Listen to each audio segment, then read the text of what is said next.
Iron Fist Episode 9, The Mistress of All Agonies. I actually enjoyed this episode. It certainly had a great beginning to it where we actually find out that Harold does come back to life at the beginning. It takes a bit of time. I mentioned that before. I was like, maybe there's a thing where he has to completely die in order to heal and, that sort of deal. And that actually ends up being the case. He comes back to life. He actually has his pinky. I forgot which hand. I think it was off his left hand, but he has his pinky and everything, and he's completely healed. And he just kind of bubbles up and he comes out of the water and he's alive again. And I was like, well, that's interesting. Didn't see that one coming. So it was actually a pretty good start with him coming back to life. And then the episode kind of transitions with his story a little bit where he's nicer for the most part. We see him come back and he's actually nice. He apologizes to his own son. He actually cries and he hugs him. And it's like, crap, he's actually better. Like he died and he came back as a better person. He doesn't really remember who he is, which that might explain why he was a better person, because he came back and there was nothing to him. He was just like, he didn't really remember his name until he saw the company. He was like, I'm Rand. He's like, no, I'm Meacham. So why is Rand? Why is the company named Rand? So he was reading all sorts of stuff. He reaches in and burns his hand when he's trying to get the hot dogs. And it was interesting watching him transform like this, or he was just such a different character. And then he started to get his memories back, and he wasn't so different. And in fact, he was a bit worse. Or I guess in that case, he was different. He wasn't different in a good way. He was different in a bad way. And he ends up snapping closer to the end of the episode, and he ends up killing his assistant. He calls him up and stuff, and that's like the first person he kind of comes into contact with. And it was just bad. He just ends up like bashing the guy's head in with a little ice cream scooper. So he kills him, and then he's sad about it because he realizes what he just did. And then, as things continue to play out, we find out Ward actually went to the Hatchet Man leader, and he learns what's happening to his father. He finds out that although he can't die, every time he comes back, he's much worse. So although he seemed to be better, he's really just more emotional. So he was more emotional when it came to sad things, but he's also more emotional when it came to angry things. And considering his character, I think we'll see a lot more of the angry outbursts compared to the happier, sad outbursts. So that's not really too good for them. And he can't die. I'm sure there's some way to kind of cancel out that magic or whatever it is they did to him. So that may or may not happen this season. He might go on to kind of show up later in one of the other Netflix shows, or if he's in the Defenders, it's hard to say at this point. But he ends up coming back, and we find out that he's just going to keep on living. And after Ward finds out this information, he kind of tends to go down a very specific path. Like before, it was just like he's having these issues with his dad, so he's somewhat turning to the drugs a little bit, and we understand why. And now he's just too far gone, and he ends up putting the patch on his arm and stuff. And of course, as soon as he walks out, his father has him busted in the most obvious way ever. Like there were like 4 little bags of heroin that's like really just sitting on the seat. Like he was just gonna just toss some heroin next to him and just keep on going and get out of the car. Just 4 little bags. So of course his dad sets him up. He ends up going back to the ward in the beginning of the episode, the psychiatric ward, and I was like, okay, so we get the doctor coming back, and of course, much like with Danny, where he seemed crazy because of all the extra things that happened about him, surviving for 15 years and all that crazy stuff. Ward is in a pretty similar situation because he can't say like, oh, my dad is alive or anything like that. And even if he does, as he put it, he's damned if he does and he's damned if he doesn't. Because of course, the guy won't just let him go free and be like, hey, I'll just take you to my dad right now and I'll prove everything. So naturally, he's trapped there for now, at least. And then Joy ends up finding out that her father is alive. And I was very surprised that that's how that played out. I just assumed with him dying early on that was pretty much it. And that she would find out after the fact, and then that would kind of make her even angrier that, she didn't know all this time that he was alive, which sucks in itself. And then she finds out after he's died the second time, and that's when she finally realizes, like, yeah, you had like an extra decade that you could have spent with your father, but you didn't. But instead, he's alive, and he leads her up to the building. He opens up all the elevators and stuff, and he leads her right to him. And he hugs her. I honestly, for a second, I was like, he's not gonna like snap her neck for no apparent reason, is he? Because I'm like, he's super crazy right now, so who knows where we're headed. But they hug and they cry and stuff. So we'll see what happens there. I do think that we'll still get a bit of the rage that any normal person would have, where it's like, you knew that our father was alive, or Danny finding out recently, like, you just got back and you found out, my dad was alive and you didn't tell me. So we'll see how that plays out as far as her reactions to other characters having known that he was alive. And also, once she gets the truth about how he came back to life, here's how that's going to play out as well. So, of course, she's in danger because, as Ward learned, the people who continuously come back to life hurt the ones closest to them first. So we already took out the assistant, who's just there. He was literally there. He was literally the closest person all the time because he was with them all the time. So now he's moving on to his children. And Ward is technically safe. Although he wants to escape, he's actually in a much safer position than Joy is. And of course, Harold doesn't really know what he's about to do or where his mind is going to lead him. But at this point, Joy, out of the two of them at least, they're in the most danger. And then the other side of the story, we have our heroes who, whole episode, they have Madame Gao. It's like, all right, we need to get some answers. Danny wants to know what's going on with his family. How in the world does Madame Gao know, his father and his mother and just anything about who they were? And so they use the serum on her. Turns out it doesn't really work on her, but she does tell the truth, technically. Depending on what they decide to do, they could do it where she was telling the truth, or they could just throw all that stuff away.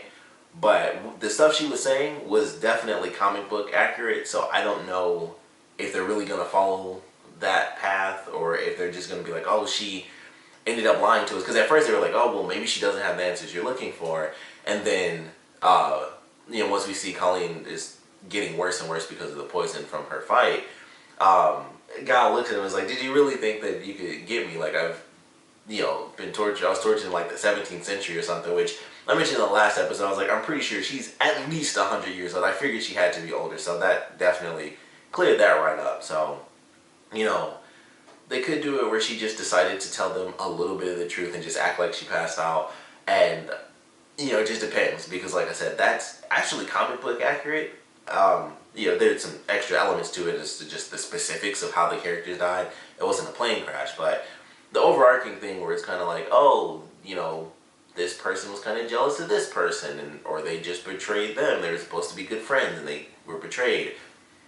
Fairly accurate. So I don't know if they'll go along with that, where she's like, no, I was telling you the truth, just a part of it, because I didn't want to give you all the answers. I don't owe you anything. Or they could just throw it away, and that was just a cool reference to the comic book storyline. But I assume that that's going to be the truth, and we'll see what happens with it. But for now, Madame Gao ends up being taken. Danny ends up being taken after he finds out that not only does he have the Iron Fist, but he has the Healing Hand. And, he's taken by, I believe the guy's name is Bakudo, and that is Colleen's random sensei master guy. I forgot to talk about him when he first showed up in the episode, a few episodes back. And he shows up again, he helps her out, and of course he knows Danny's the Iron Fist and all that stuff. And I don't know what the deal is. It's like he's got the skills to take on military personnel who also weren't the Hand. I mean, it was really confusing because I'm like, alright, these guys are military, this is not the Hand. Like I mentioned before, it was weird. I was like, we saw the Hand in Daredevil Season 2. They're all dressed in red and they look like ninjas. And the ninjas look different in this early on when Madame Gao allowed Meacham to kill the dude that hit Joy. So they were dressed differently, and I was like, that in itself is really weird to me, but we'll see what happens. And then in this, they weren't even ninjas. They were just military dudes. They had machine guns, and they were, grappling down the side of the building and crap, and using, gas grenades and stuff. And I'm like, I don't know. I'm like, I'm moving closer and closer to, they aren't really the Hand. Like, they have, of course, the skills, but it just makes me wonder, because I'm like, are they really the Hand? It just makes me wonder. And I mean, there was the guy in the last episode where he was like, I'm the sworn protector of the Hand and everything, the guy who was doing the Drunken Master. So I assume that really is them based on some of the little stuff, but if it turns out that they aren't the hand, then it won't make sense that that guy said that line unless they throw it in there like, we made him say this line because we need you to believe that we were the hand. So I don't know what's going on, but they aren't using all the ninja tactics like they were in Daredevil, so I'm just confused. Like, where's all this military crap coming from when it's a bunch of ninjas? And granted, what's the middle of the night, so they're sneaking around anyway. It doesn't make a difference. Like, no one, it's not like people are going to be like, oh, it's just military, and they just keep going. It's like, you can't have anyone be seen because it's going to bring attention when you got dudes with machine guns or ninjas. It all brings attention. So it's just really confusing, like, what is going on here with the different styles that they have, knowing that the hand they're just ninjas. But like I said, I feel like Madame Gao is kind of doing her own thing, even as a part of the hand. She's kind of got like her own thing going where, she hires like just military personnel and she doesn't utilize the vast sort of ninja force because she doesn't really need to do that. So it's really interesting. And of course they end up taking her and Danny, and we don't know who these other people are. It's like, and it was interesting. It was like, all right, we already knew that this guy was important when he was talking with Colleen, and he was like, keep on course, we don't want to lose him or anything like that. And it's like, all right, something weird is going on. Like, is she a part of the hand? Was kind of, the beginning of it. Was this just kind of a double play to make sure he doesn't get too close to the truth, or he isn't really able to stop us from doing anything? And then that's not the case. He shows up at the door, he beats up the guards, and Madame Gao sees who it is, and she's like, you need to get the F out of here. Like, you have no business being here. And they end up taking her, and they end up taking Danny, and it's supposed to help. So we'll see where that leads to in this next episode. But I was like, all right. Admittedly, it actually has me a bit excited because I'm super curious what the answer is. So I think this is one of the better episodes just for some of the crazy stuff that happened. Harold coming back to life, getting the little bit of history on basically where Harold is headed as far as if he dies anymore, he'll just get worse and worse. And he's already crazy enough to start killing people. So we'll see how that plays out. He was already killing people before that because they were gonna like chop them up and everything. So at this point, he's just taking people out for the simplest stuff. And also, who doesn't get vanilla? You get all this stuff, you don't just get vanilla. But he kills that guy, and now Joy is in danger. Ward is trapped. Danny at least found out that he's not a part of the company anymore, but he's got a fairly more pressing matters at hand. The interesting thing is that he still has all his shares. So he's not a part of the board, but he's still going to be fine. Like, Joy and Ward are, like, completely screwed. Like, they have no money. And she was like, yeah, you were barred from the company, but you still have all your shares. I'm like, if he has 51% of this company, he basically didn't lose anything because, as they even mentioned, he didn't have a title when he came back. He just had, like, an office, and so he took his dad's office. But he didn't really do anything. He just got the money that the company gets because it's a ginormous company. His shares, especially with 51% of that type of company, the money he would just get from stock shares, every couple of months or whatever, would be absolutely astronomical. So he's totally fine. He's probably still making billions just off of the stock that he's making, holding 51% of those shares. And I'm like, man, he really didn't lose out much. He didn't get much when he actually, became became the new face of the company. And he didn't really lose much either. No longer being the face of the company. Also, it was funny, I assume that this guy is from Kunlun. I don't really know, but he bumps into Harold at the beginning, and then he beats up this dude in like his food truck, and he's making like aluminum foil shuriken that are actually really sharp and stuff. And I was like, okay, that was actually really cool.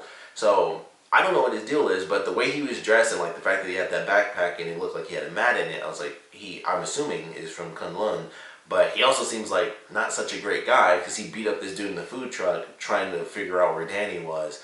I'm like, I don't think he needed to really be in that food truck. He could have just sat outside, or he could have done something much simpler than like beat this dude up and tie him and like throw shuriken near his head and make him pee on himself, that sort of deal. So it's hard to say what role he's about to play, like, as far as being good or bad or whatever. He might just be going to find Danny like, you suck. You were supposed to stay at Kunlun to be the defender of the gate as the Iron Fist, and you left. That's been a big thing for a couple episodes now. So maybe they finally sent somebody to just get Danny and be like, you either give up the power or you come back to Kunlun. So that could be the case. We don't know how long the gate to this other, heavenly dimension lasts. We don't know how long it's open or anything like that. So really hard to say exactly where we're headed, but I admittedly did enjoy this episode. Um, the action was in here. Once again, I kind of don't really care too much about the action anymore. I think it was okay. It was cool that Claire actually kept the little tiger claw things from the last episode. I was like, oh, that's cool.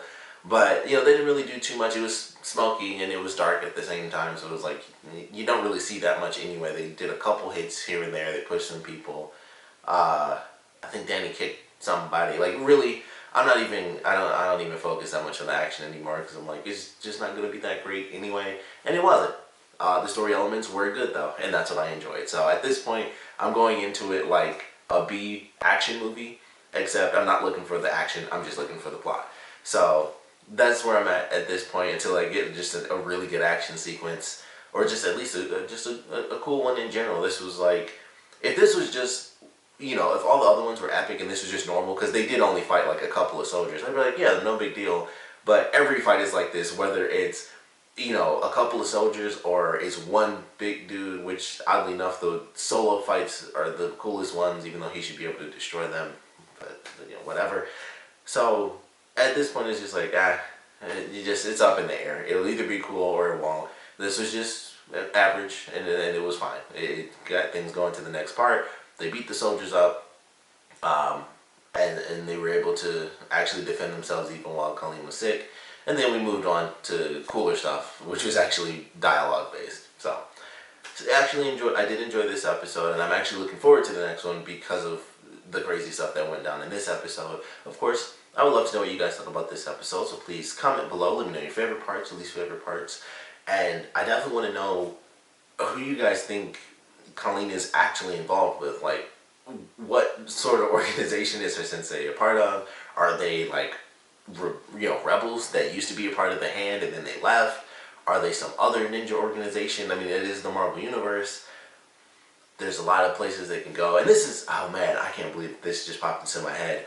This was from a long time ago in the season. I think it was like maybe episode 5. It was like right when Danny first found out Harold was alive.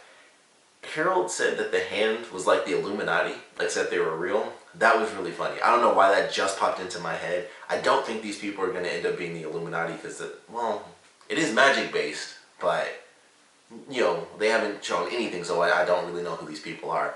But in the Marvel Universe, the Illuminati is an actual thing, so don't know why that just randomly came to my mind out of nowhere, but I doubt that's who these people are. There's just a lot of organizations that are definitely lower level and just not as well known within the Marvel Universe, especially for people who like only watch the movies and stuff. So there are a million organizations that they could probably go with as far as lower level magic based things, but we'll love to know your theories on who Colleen has actually been, with this entire time, like what organization she's a part of. And of course, I want to know what you guys thought about this episode in general, so please comment below, let me know, and thanks for watching.